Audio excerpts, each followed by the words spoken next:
Hello, science class. Mrs. Ness here. I'm going to guide you through a few things for today. Our learning target is I can describe how having fewer than normal bacteria in the gut microbiome affects the overall health of the body. We should be able to be all done with lesson 2.4 by the end of today. If you are not completed by the end of class, then you have some homework over the weekend to get it all finished up. There are the slides to utilize as you're going through things. So the first thing you're doing is watching this video.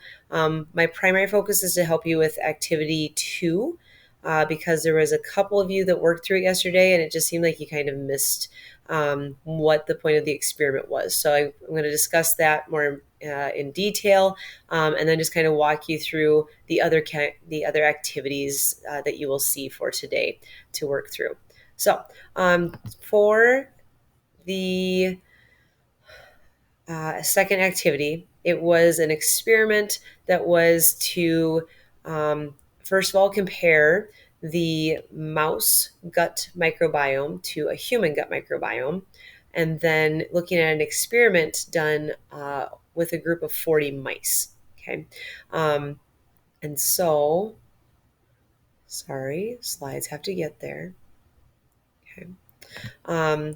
We're examining kind of these overall effects. Where we ended with patient 23 was the fact that we saw when we use antibiotics, it does reduce the number of helpful and the harmful bacteria in a gut microbiome. Okay. And with this mouse experiment, basically it's going to help us just see how microbiomes impact organisms' health. And so if we examine the gut microbiomes of a mouse and a human, which you would do here when you go to activity 2. Know that you don't have to annotate anything here, but you're just supposed to discuss with your partner, what do you notice? What are the similarities? What are the differences? So if you want to pause me and have that discussion real quick, you sure can. And so hopefully you notice for similarities that we basically have the same bacteria in our guts. The only big difference is we have actinobacteria and they don't. They have a slightly bigger group here with the Bacteriocidae. We have a slight more bit of bacilli. But overall, because our gut microbiomes are so similar, that's why we can run experiments on mice to find out more about how their guts would be affected. And we would assume then that similar things happen in our guts. Okay, and so that's what this experiment goes through, the next couple of slides. And so we're going to kind of look for a general pattern. We're going to look for more so numerical data within that pattern. Okay. Went to the second one first. Okay, so scientists were wondering what would happen in a gut microbiome that has low bacteria counts, and to see if they'd be more vulnerable or more likely to end up with an infection if they ate or ingested salmonella. So they looked at 40 mice for this experiment, and what they ended up doing was starting off with a group of 20 of them. They made sure that they had full gut microbiomes, which we see here in this chart. And then we had the second group of mice, the other 20, and they were given something probably to bring down the number of bacteria in their guts. So very similar to patient 23, and have fewer microorganisms in their guts. Okay. And so then what they did from there is they gave them in their food some salmonella. Okay. AKA, you saw some of that in the video, hopefully yesterday, and then you have the article to read about it more of where it's located. So anyway, what we saw here is that both mice started out as healthy groups, and then they ate the salmonella. And then we have actual test results. So I'm going to zoom in because it's really small to see there. Okay. But in those test results, this is what you're supposed to annotate. Okay. It's not a comparison of week 1 and week 3, how one mouse's guts changed. These are two separate groups. And so those of you who made annotations on Thursday, you need to go back and check your annotations because it's not compared week 1 versus week 3. And this is just one mouse. This is a group of 20 mice that went through in the experiment versus another group of 20 mice. So it's two different groups that you're comparing here. So in the test results, hopefully you can see that circled here in blue, is you would look and see, oh, hey, out of the 20, 5 of them didn't even bug them. It's like eating cookie dough and, I'm fine. Versus 12 of them maybe ate the cookie dough and weren't feeling so good, but not terrible, but they were kind of a little sick. 3 out of the 20 got really sick. So not too bad of results. I mean, you ended up with at least some healthy ones. And especially when you compare it down here to the mice group that had way less bacteria, all 20 got sick. Every single one of them. Not a single one stayed healthy.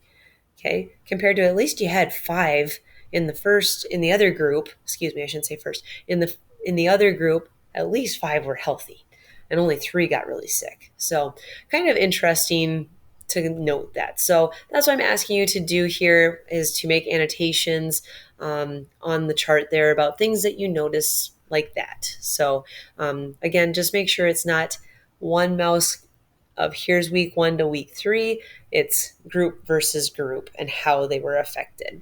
Okay, so that's all on activity 2. So then you'll go into here, make sure you go to the second page, and then you should be able to annotate your chart. 1 or 2 things on there is just fine. Sorry, it's kind of scrolling all over the place. You'll see the little plus sign, so you can add in 1 or 2 thoughts there. Okay.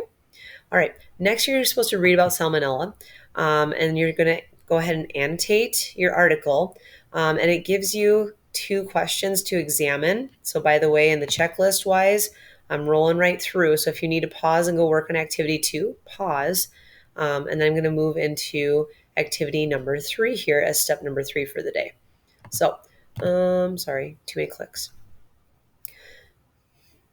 Okay. So, here will be our article. And so they want you to consider and make a few annotations, at least 2. Find something in the text that supports this. How do the salmonella bacteria in the gut microbiome affect the body?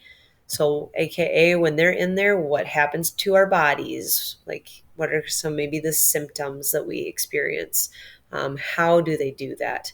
And then, do you find any evidence that supports why were the low bacteria mice in the experiment more likely to get salmonella bacteria infection? Okay, so anything there, it might be in a picture, it might be in some words. So you could maybe make a note that says low bacteria mice experiment answer, something like that, just for text evidence. Okay, so 2, maybe 3 notes should be made, not just highlight. I mean, you should add some notes to it. Okay. Then you're going to go back and actually do the warm up. So, again, if you need to pause and do activity 3, do that. Then we're going to go to the warm up and we need to view a slide because I need to show you that, or I might not waste the time because my computer's being really slow. But your goal is to get down to slide 29 and 30. And you need to examine those graphs when you are going to try to answer the warm-up question.